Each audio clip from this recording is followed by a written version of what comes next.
రాష్ట్రంలో గంజాయి సాగు చేసిన ఆడపిల్లలకి అన్యాయం చేయాలన్న ఆలోచన వచ్చిన ఆ రోజే వాడికి ఆఖరి రోజు అని చంద్రబాబు నాయుడు గారు చిలక పలుకులు పలికారు కదా.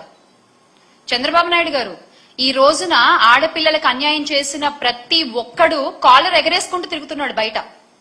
ఇంకా చెప్పాలంటే ఆ ఆడపిల్లలకి అదే చివరి రోజు అయింది కొన్ని సందర్భాల్లో. దానికి మీరు ఇచ్చే సమాధానం ఏంటండి? దానికి మీరు ఇచ్చే సమాధానం ఏంటి?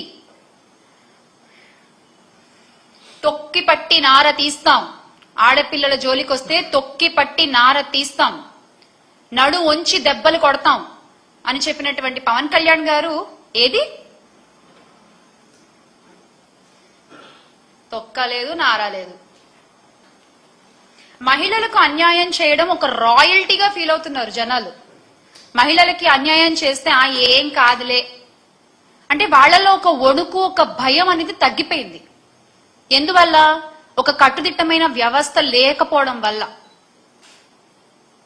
గత 5 సంవత్సరాలు ఇలా లేదే.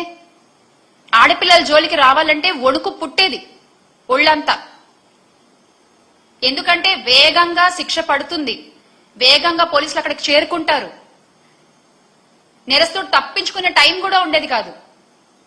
అంత ధైర్యంగా బతికిన మహిళలు ఈ రోజున కూటమి ప్రభుత్వంలో గుండెలు అరచెత్త పట్టుకుని బతుకుతున్నారు. అయినా ఇలా తప్పులు చేసే వాళ్ళందరికీ కూడా కూటమి ప్రభుత్వం మద్దతు పలుకుతూ ఉందంటే నాకు ఆశ్చర్యం వేస్తుంది ఒక్కసారి.